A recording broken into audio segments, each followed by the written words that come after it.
அது நம்ம தச்ச ப்ளவுஸு நமக்கு தெரியாதா?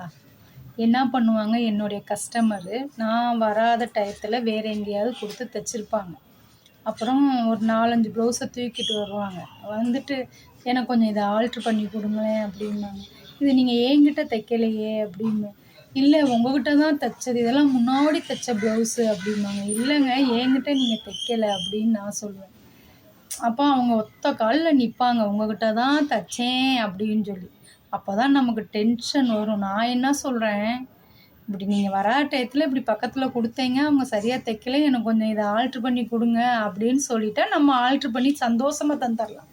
இப்படி உங்ககிட்ட தான் குடுத்தேன் அப்படின்னா, நம்மளுடைய தையலையும் குறை சொல்ற மாரி இருக்கு.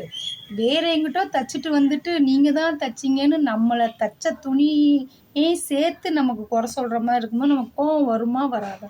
இப்படிதாங்க சில கஸ்டமர்லாம் நடந்துக்கிறாங்க. என்னாங்க செய்றது?